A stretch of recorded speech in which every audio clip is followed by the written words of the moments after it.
Hi guys, welcome back to my channel. ഇന്ന് ഞാൻ ചെയ്യാൻ പോകുന്നത് ഒരു റിംഗ് പൊട്ടാറ്റോ സമൂസയുടെ റെസിപ്പിയാണ്. സാധാരണ സമൂസയിൽ നിന്നും കുറച്ച് ഡിഫറെൻ്റ് ആയിട്ട് ഒരു റിംഗ് ഷേപ്പിലായിട്ടും പിന്നെ പൊട്ടാറ്റോ വെച്ചിട്ടും കൂടെയാണ് ഇത് ഉണ്ടാക്കുന്നത്. വളരെ കുറച്ച് ഇൻഗ്രീഡിയൻസിൽ നമുക്ക് പെട്ടെന്ന് റെഡിയാക്കാൻ പറ്റിയൊരു റെസിപ്പിയാണ്. നല്ല ടേസ്റ്റുമാണ്. ഈ റംസാനിന് നിങ്ങളൊന്ന് ട്രൈ ചെയ്ത് നോക്കൂ. അപ്പോൾ നമുക്കിതിൽ ഇൻഗ്രീഡിയൻസ് പോവാം. അപ്പോൾ ഞാൻ ഓണിയൻ എടുത്തിട്ടുണ്ട്. അപ്പോൾ ഞാൻ ഇതിലേക്ക് 2 ടേബിൾ സ്പൂൺ ചപ്പ്, 1/2 ടീസ്പൂണ് ജിഞ്ചറും 1/2 ടീസ്പൂണ് ഗാർലിക്കും പേസ്റ്റ് ആക്കിയിട്ടാണ് എടുത്ത്. 1 കപ്പ് പൊട്ടാറ്റോ വേവിച്ചിട്ട് ഉടച്ചെടുത്താണ്. ഇനി ഞാൻ പാനിലേക്ക് കുറച്ച് ഓയിൽ ഒഴിച്ച് കൊടുക്കുന്നുണ്ട്. എന്നിട്ട് ഒരു 1/2 കപ്പ് ഒനിയന്. ഞാൻ വലിയ ഒനിയനാണെങ്കിൽ ഹാഫ് എടുത്താൽ മതി, ചെറുതാണെങ്കിൽ ഒന്ന് ഫുള്ള് എടുക്കുക. എന്നിട്ട് ഇതുപോലെ ചെറുതായിട്ട് കട്ട് ചെയ്തത്. എന്നിട്ട് ഇതിലേക്ക് നമുക്ക് ജിഞ്ചർ ഗാർലിക് പേസ്റ്റ് ആഡ് ചെയ്ത് കൊടുക്കാം. 1/2 ടീസ്പൂൺ വീതമാണ് രണ്ടും എടുത്തിരിക്കുന്നത്. എന്നിട്ട് നന്നായിട്ട് ഒരു 2 മിനിറ്റ് നമുക്കൊന്ന് നന്നായിട്ട് വഴറ്റിയെടുക്കാം. അപ്പോൾ ഏകദേശം വഴന്ന് വന്നിട്ടുണ്ടെങ്കിൽ ഇതിലേക്കുള്ള മസാലകൾ ആഡ് ചെയ്യാം. 1/4 കപ്പ് മഞ്ഞൾപ്പൊടി, ഒരു 1/2 ടീസ്പൂണ് ജീരകത്തിൻ്റെ പൊടി, ചെറിയ ജീരകത്തിൻ്റെ ആണ് എടുത്തിരിക്കുന്നത്. പിന്നെ നമ്മൾ ഒരു 1/2 teaspoon Kashmiri chilli powder add ചെയ്യുന്നുണ്ട്. അത് ഓപ്ഷണലാണ്, വേണമെങ്കിൽ ആഡ് ചെയ്താൽ മതി. പിന്നെ കുറച്ച് ഗരം മസാല, ഒരു 1/4 ടീസ്പൂണ് ഗരം മസാല, പിന്നെ ഒരു 1/2 ടേബിൾ സ്പൂണ് ചില്ലി പൗഡർ. അപ്പോൾ നന്നായിട്ടൊന്ന് മിക്സ് ചെയ്തെടുക്കുക, നന്നായിട്ടൊന്ന് വഴറ്റിയെടുക്കുക. അപ്പോൾ ഒരു 4 മിനിറ്റ് ഒക്കെ ഇത് നന്നായിട്ട് നമ്മൾ വഴറ്റി കഴിഞ്ഞു. ഒരു 4 മിനിറ്റ് ഏകദേശം ഞാൻ ഇത് വഴറ്റിയിട്ടുണ്ട്.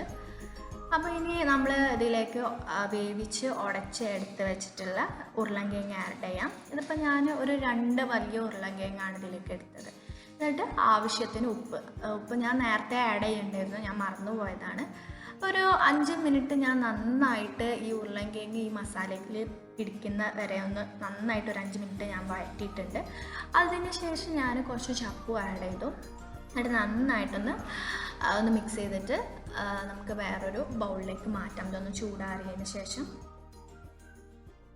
ഞാനൊരു വേറെ ബൗളിലേക്ക് മാറ്റുകയാണ്. എന്നിട്ട് ഇതുപോലെ നന്നായിട്ടൊന്ന് മിക്സ് ചെയ്ത് കൊടുക്കുക.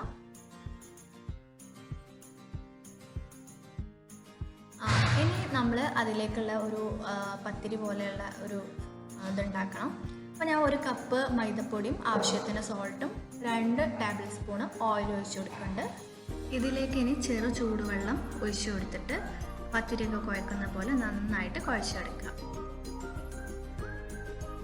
ഇതുപോലെ നന്നായിട്ട് കുഴച്ചെടുക്കുക.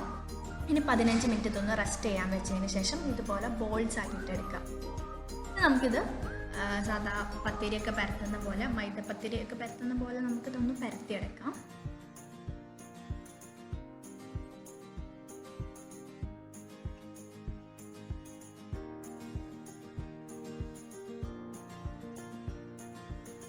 അപ്പോൾ ഇതുപോലെ ഞാൻ എല്ലാതും പരത്തി റെഡിയാക്കി വെച്ചിട്ടുണ്ട്. ഇനി ഇതിലേക്ക് ഈ മസാല ഇതിൻ്റെ ഈ ഒരു അറ്റത്ത് വെച്ച് കൊടുക്കുക. എന്നിട്ട് ഇതിൻ്റെ ഈ അറ്റത്ത് വെള്ളം കൊണ്ട് ചെറുതായിട്ടൊന്ന് സ്പ്രെഡ് ചെയ്ത് കൊടുക്കുക. എന്നിട്ട് ഇങ്ങനെ മടക്കി കൊടുക്കുക.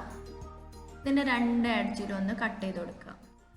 എന്നിട്ട് ഇതുപോലെ ഒരു കത്തി എടുത്തിട്ട് ഇതുപോലെ ഒന്ന് വരഞ്ഞു കൊടുക്കുക. അതിൻ്റെ എഡ്ജിൽ കട്ട് ചെയ്യാതെ ഇതുപോലെ വരയുക. എന്നിട്ട് ഈ എഡ്ജിലൊന്ന് വാട്ടർ ഒന്ന് തടവി കൊടുത്തിട്ട് വേണം ഫോൾഡ് ചെയ്യാൻ. എൻ്റെ അടുത്ത് നിന്ന് ആ വീഡിയോ ചെറുതായിട്ടൊന്ന് മിസ്സായി.